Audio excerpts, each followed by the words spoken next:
Alors j'ai plusieurs casquettes, urgentiste, gériatre. Je travaille dans une association de prévention pour les seniors et je suis en train de faire des démarches pour refaire de la médecine générale qui est ma formation initiale, qui est un petit peu ancienne. Et je t'ai trouvé par hasard sur les réseaux sociaux, sur les débuts de l'association J'ai Sommeil.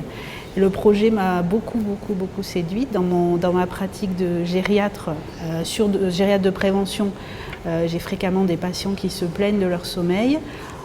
Je suis ardemment convaincue que le sommeil est un des piliers du bien vieillir.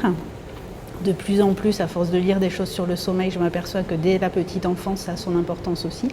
Donc c'est vraiment cette prise en charge globale et de toute la population qui finalement, à mon avis, définit le cœur de la médecine générale, qui va pouvoir cibler le sommeil. Mon objectif aujourd'hui en ayant rejoint l'association, c'est de connaître des gens qui sont formés au sommeil, qui sont compétents au sommeil, qui font de la médecine générale.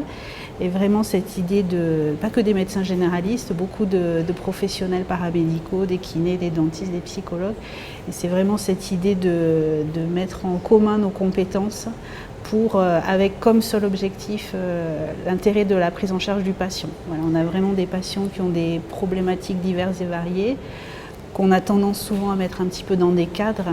Et l'idée, c'est vraiment de pouvoir s'adapter, comme le fait la médecine de prévention, s'adapter au patient et lui proposer des champs d'action et vraiment pouvoir l'accompagner. C'est vraiment ça qui m'a séduit. Moi, je viens pour développer mon activité, développer mes compétences et cette association J'ai Sommeil me semble y répondre parfaitement. Les études médicales, moi je peux comparer avec les miennes il y a une vingtaine d'années. On abordait peu le sommeil ou pas le sommeil en médecine générale.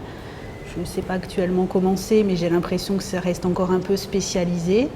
En tout cas dans la tête des patients, on va avoir un médecin du sommeil qui va être forcément un spécialiste et l'idée c'est vraiment de pouvoir développer ça pour agrandir l'offre de soins pour les patients.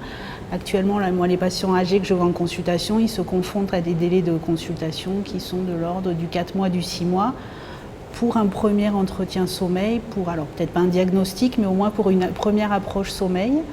On a vu là dans les différents ateliers qu'on parlait de l'agenda, qu'on parlait de différents outils qu'on puisse utiliser.